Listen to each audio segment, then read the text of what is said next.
Hi friends, welcome back to my channel. ಹೇಗಿದ್ದೀರಾ ಎಲ್ಲರೂ? ಇವಾಗ ಬೆಳಿಗ್ಗೆ 9 ಗಂಟೆ ಆಯಿತು. ಬೆಳಿಗ್ಗೆ ತಿಂಡಿ ಆಯಿತು, ನಮ್ಮದು ಉದ್ದಿನ ದೋಸೆ ಮಾಡಿದ್ವಿ, ತಿಂದಾಯಿತು. ಮತ್ತು ಇವತ್ತು ಸೋಮವಾರ, ಮತ್ತು ಇವತ್ತು ದೇವಸ್ಥಾನಕ್ಕೆ ಹೋಗಿ ಬರಲಿಕ್ಕೆ ಉಂಟು. ಮತ್ತು ಹಾಗೆ ನಿಶ್ಮಿತದ್ದು ಸ್ಕಾಲರ್ಶಿಪ್ ಅಪ್ಲೈ ಮಾಡಲಿಕ್ಕೆ ಉಂಟು. ಹಾಗೆ ದೇವಸ್ಥಾನಕ್ಕೆ ಬೇಗ ಹೋಗಿ ಬಂದು ಮತ್ತು ಕುಂದಾಪುರಿಗೆ ಹೋಗ್ಲಿಕ್ಕೆ ಉಂಟು. ನಾನು ಹೊರಡಬೇಕಂತ ಒಂದು ಟಾಪ್ ತೆಗೆದು ಇಟ್ಟಿದ್ದೆ, ಅದು ಐರನ್ ಮಾಡಬೇಕಿತ್ತು ಆ್ಯಕ್ಚುಲಿ. ಆದರೆ ನಾನು ಏನು ಹೇಳಲಿಲ್ಲ, ಅಲ್ಲಿ ಇಟ್ಟು ಹೋಗಿದ್ದೆ.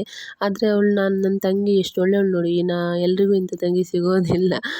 ನಾನು ಹೋಗಿ ಬರೋದ್ರೊಳಗೆ ಆ ಬಟ್ಟೆನ ಐರನ್ ಮಾಡಿ ಇಟ್ಟಿದ್ದಾಳೆ. ಹಾಗೆ ನಂದು ಸ್ನಾನ ಎಲ್ಲ ಆಯಿತು. ಸ್ನಾನ ಎಲ್ಲ ಆಗಿ ಹೊಸ್ಲನ್ನು ಬರಿತಾ ಇದ್ದೇನೆ ರಂಗೋಲಿ ಪುಡಿಯಿಂದ. ಹೊಸ್ಲನ್ನು ರಂಗೋಲಿ ಪುಡಿಯಿಂದ ಬರೆದು ಪೂಜೆ ಮಾಡಿ ಮತ್ತು ಇವಾಗ ದೇವಸ್ಥಾನಕ್ಕೆ ಹೊರಡಬೇಕು.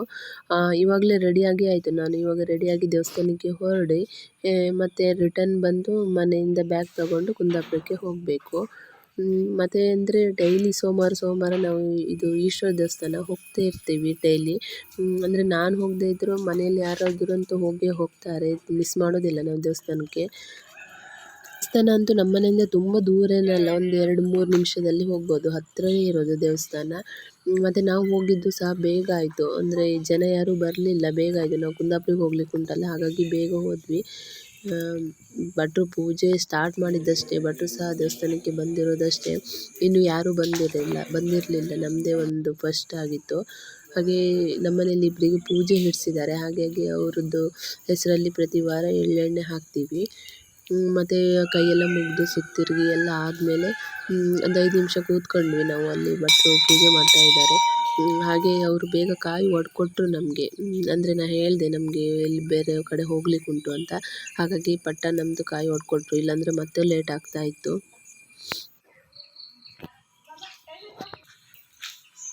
ದೇವಸ್ಥಾನದಿಂದ ಕಾಯೆಲ್ಲ ಒಡ್ಕೊಂಡು ಬರ್ತಾಯಿದ್ವಿ. ಇವಾಗ ಮನೆಗೆ ಬಂದೆ, ಜಸ್ಟ್ ಬಂದಿದ್ದಷ್ಟೇ. ಇವಾಗ ಕಾಯೆಲ್ಲ ಇಟ್ಟು ಮತ್ತು ಅವಳದ್ದು ಡಾಕ್ಯುಮೆಂಟ್ ಎಲ್ಲ ತಗೊಂಡು ಹೊರಡಬೇಕು. ಅವಳು ಅಲ್ಲೇ ರೋಡಲ್ಲೇ ಹೋದ್ಲು, ನಾನು ಅಲ್ಲಿ ಡೈರೆಕ್ಟ್ ಬರ್ತೆ ಅಂತ. ನಾನು ಇಲ್ಲಿ ಮನೆಗೆ ಬಂದೆ, ದೇವಸ್ಥಾನದ ಕಾಯಿ ಉಂಟಲ್ಲ ಮನೇಲಿ ಇಟ್ಟು ಹೋಗು ಅಂತ ಮನೆಗೆ ಬಂದೆ. ಟೈಮ್ ಬೇರೆ ಆಯಿತು, ಇವಾಗ ಒಂದು 9:45 ಆಗ್ತಾ ಬಂತು. ನಾನು ಹೊರಟಿದೆ. ಮತ್ತು ಬೇಗ ಹೋಗಬೇಕು ಇವಾಗ. ಓಡಿ ಹೋಗಬೇಕಂದ್ರೂ ತಪ್ಪಲ್ಲ, ಓಡಿ ಹೋಗಬೇಕು ನಮ್ಮ ಬಸ್ ಸಿಗಬೇಕಂದ್ರೆ. ಮತ್ತು ಇಲ್ಲೆಲ್ಲ ಬೇಗ ಹೋಗ್ಲಿಕ್ಕೆ ಆಗಲ್ಲ, ಯಾಕಂದರೆ ಮಳೆ ಎಲ್ಲ ಬಂದಿರುತ್ತಲ್ಲ, ಮಳೆಗಾಲ ಅಲ್ವಾ, ಕೆಸರು ಮತ್ತು ತೊಡುಮೆ ಅದೆಲ್ಲ ದಾಟ್ಕೊಂಡು ಹೋಗಬೇಕು. ಇದರಲ್ಲೇ ಟೈಮ್ ಆಗುತ್ತೆ, ತುಂಬ ಟೈಮ್ ನಡೀದೆ. ತುಂಬ ಟೈಮ್ ಆಯ್ತಲ್ಲ, ಇವಾಗ ನಡಲಿಕ್ಕೆ ಆಗೋದಿಲ್ಲ. ನಮ್ಮ ಮನೆಯಿಂದ ಇಲ್ಲಿಗೆ ಎಷ್ಟು ಕಿಲೋಮೀಟ್ರ್ ಆಗುತ್ತೆ? 1.5 ಕಿಲೋಮೀಟ್ರ್ ಆಗ್ತದೆ ಬಸ್ಸಿಗೆ, ಬಸ್ ಸ್ಟ್ಯಾಂಡಿಗೆ ನಡ್ಕೊಂಡು ಹೋಗಬೇಕು. ನನಗೆ ಬಸ್ ಸಿಗುತ್ತೋ ಇಲ್ಲೋ ಅನ್ನೋ ಟೆನ್ಷನ್, ಆದರೆ ಇವಳಿಗೆ ಬಸ್ಸಲ್ಲಿ ಸೀಟ್ ಸಿಗುತ್ತೋ ಇಲ್ಲಿ ಅನ್ನೋ ಟೆನ್ಷನ್. ನಿಂತ್ಕೊಂಡು ಹೋಯ್ಕಲ್ಲ, ಸೀಟ್ ಸಿಗುತ್ತೋ ಇಲ್ಲಿ ಅಂತ.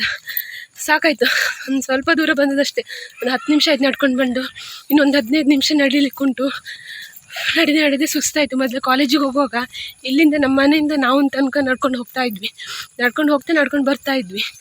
ಆದರೆ ಇವಾಗ ನಡೀಲಿಕ್ಕೆ ಆಗೋದಿಲ್ಲ. ಮತ್ತು ಬಸ್ ಸಿಗುತ್ತೋ ಇಲ್ಲೋ ಗೊತ್ತಿಲ್ಲ, ಟೈಮ್ ಬೇರೆ ಆಯಿತು. ಕೆಲವರು 10 ಗಂಟೆಗೆ ಅಂತ ಹೇಳ್ತಾ ಇದ್ದಾರೆ ಬಸ್ಸು, ಅದನ್ನು ಕೆಲವರು 10:15 ಅಂತ ಹೇಳ್ತಾ ಇದ್ದಾರೆ. ಇವಾಗ ಟೈಮ್ ಬಂದು 10 ಗಂಟೆ ಆಯಿತು. ಬಸ್ ಸಿಕ್ಕಿದ್ರೆ ಒಳ್ಳೇದಾಗುತ್ತೆ, ಫ್ರೀ ಬಸ್. ಆಧಾರ್ ಕಾರ್ಡ್ ತೋರಿಸಿದ್ರೆ ಸರಿ, ಗೌರ್ಮೆಂಟ್ ಬಸ್ಸು. ಮತ್ತೆ ಸಿಗುವ, ಬಾಯ್. ಗಂಟೆಗೆ ಹೋಗ್ಬೋಕೆ, ಇದರಲ್ಲಿ ಸ್ಟ್ರೈಟ್ ಆದರೆ ದೂರ ಆಗುತ್ತೆ. ಮತ್ತು ಇದರಲ್ಲೊಂದು ಹಾಡಿಯಲ್ಲೊಂದು ವರ್ಲ್ಡ್ ರೂಟ್ ಉಂಟು, ಕಾಲೇಜಿಗೆ ಅಥವಾ ಹಾಲ್ಡೇರಿಗೆಲ್ಲ ಹೋಗ್ತಾರೆ ನೋಡಿ, ಇದರ ವರ್ಲ್ಡ್ ರೂಟಲ್ಲಿ ಹೋಗ್ತಾರೆ, ಹತ್ತಿರ ಆಗುತ್ತಂತ. ಇದರಲ್ಲೂ ಸುತ್ತ ಹಾಕ್ಕೊಂಡು ಹೋಗಬೇಕು.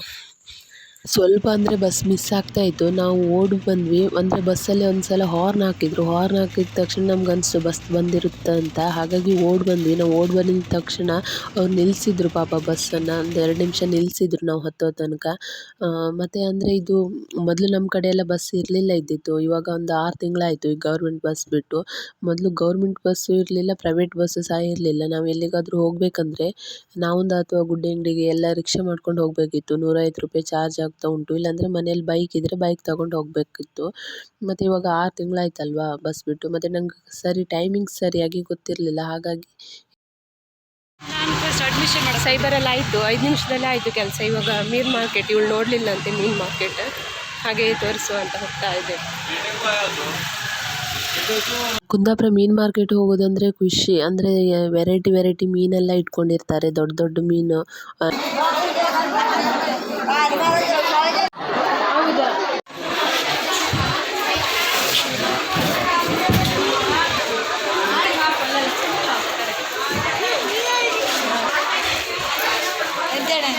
ಎಷ್ಟಿದೆ ಅದು ಒಂಬತ್ತು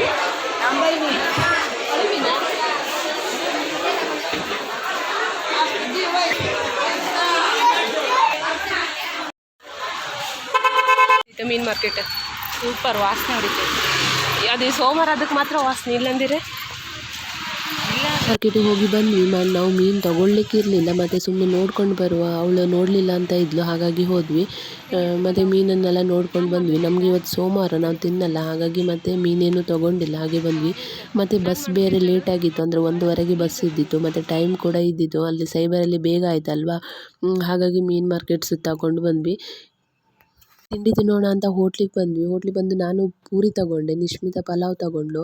ಈ ಪೂರಿ ನೋಡ್ತಾ ಇರ್ಬೋದು ನೀವು, ಕಲ್ಲರ್ ನೋಡಿ ಒಂಥರ ವೈಟ್ ಕಲರಲ್ಲಿದೆ. ಅಂದರೆ ಮಾಮೂಲಿ ನಾನು ಪೂರಿ ತಿನ್ನೋದು ಈ ವೈಟ್ ಕಲರಲ್ಲಿ ಯಾವತ್ತೂ ತಿನ್ನಲಿಲ್ಲ, ಬೇರೆ ಒಂಥರ ಬ್ರೌನ್ ಕಲರಲ್ಲಿ ಇರ್ತಾಯಿತ್ತು. ಇದು ಡಿಫ್ರೆಂಟ್ ಆಗಿದೆ, ವೈಟ್ ಕಲರ್ ಇದೆ. ಮತ್ತು ಟೇಸ್ಟ್ ಕೂಡ ಚೆನ್ನಾಗಿತ್ತು. ಪೂರಿಗಿಂತ ಪಲಾವ್ ಟೇಸ್ಟ್ ತುಂಬ ರುಚಿಯಾಗಿದ್ದಿತ್ತು.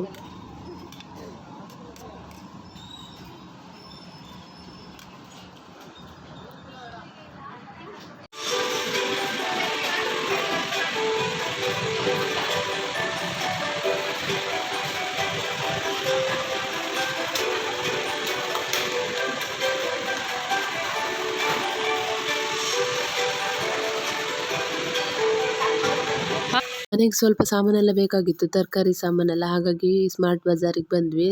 ಜಾಸ್ತಿ ಏನು ತೊಗೊಂಡಿಲ್ಲ, ಮತ್ತು ಅಲ್ಲಿ ನಡ್ಕೊಂಡು ಹೋಗಬೇಕಲ್ಲ, ದೂರ ಆಗುತ್ತಲ್ಲ, ಮತ್ತು ಹಿಡ್ಕೊಂಡು ಹೋಗ್ಲಿಕ್ಕೆ ಆಗಲ್ಲ ಅಂತ ಸ್ವಲ್ಪ ಅರ್ಜೆಂಟ್ ಏನೆಲ್ಲ ಉಂಟು ನೋಡಿ ಅದನ್ನು ತಗೊಂಡ್ವಿ.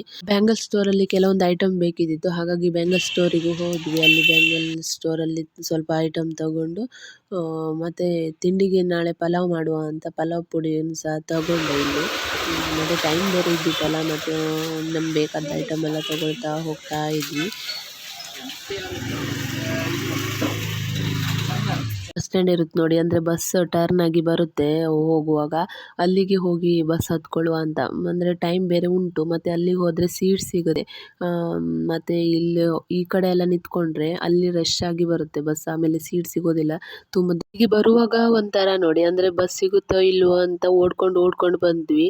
ಆದರೆ ಇವಾಗ ನೋಡಿ, ಬಸ್ಸಿಗೋಸ್ಕರ ಕಾದು ಸಾಕೋಯ್ತು. ತುಂಬ ಹೊತ್ತಿನಿಂದ ಬಸ್ಸಿಗಾಗಿ ವೇಟ್ ಮಾಡ್ತಾ ಇದ್ವಿ ಇಲ್ಲಿ ಬಸ್ ಸ್ಟ್ಯಾಂಡಲ್ಲಿ.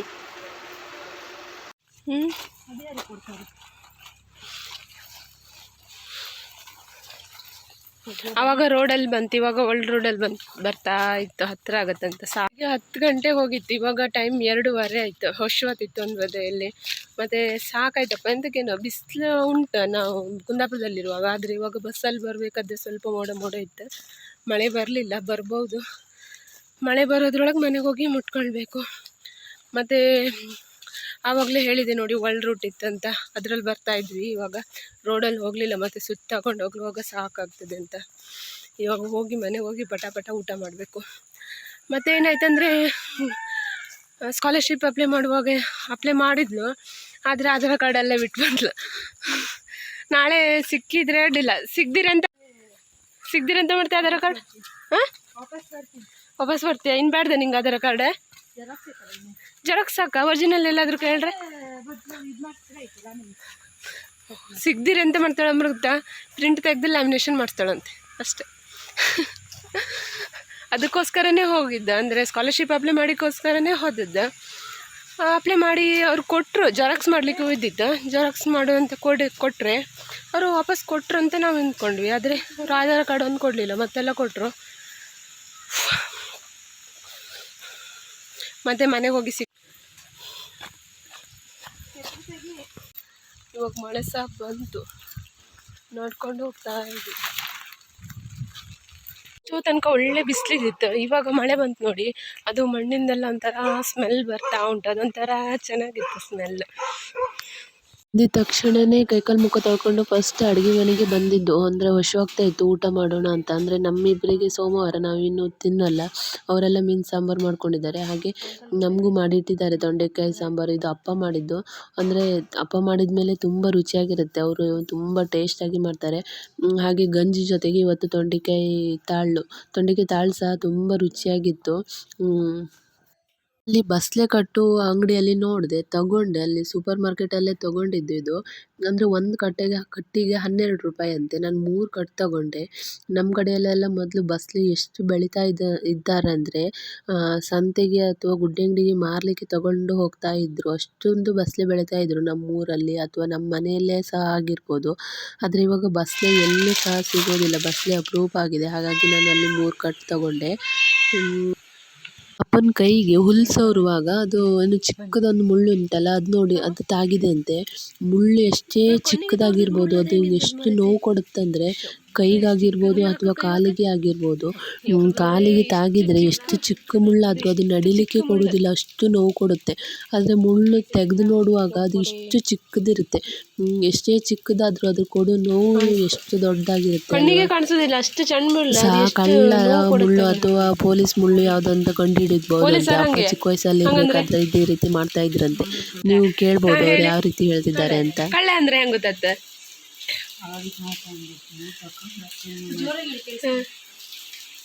ಕಣ್ಣಿಂದ ಕೂಡ್ಲಿಕ್ಕೆ ಇಟ್ಕೊಂಡು ನೀಗಬೇಕು ಮುಳ್ಳಿಗೆ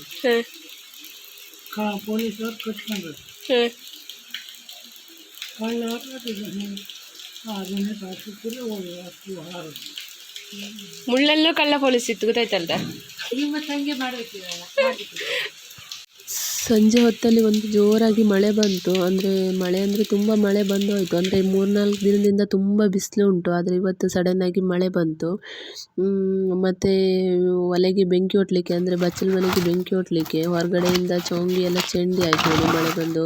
ಹಾಗಾಗಿ ಇದು ಅಟ್ಟದ ಮೇಲೆ ಹಾಕಿರೋದೊಂದು ಹಾಳೆ ಕಡಿ. ಬಚ್ಚಲ ಮನೆ ನೀರು ಬಿಸಿ ಮಾಡಲಿಕ್ಕೆ ನಮ್ಗೆ ಇವತ್ತಿದೆ ಹಾಳೆ ಕಡಿನೇ ಗತಿ.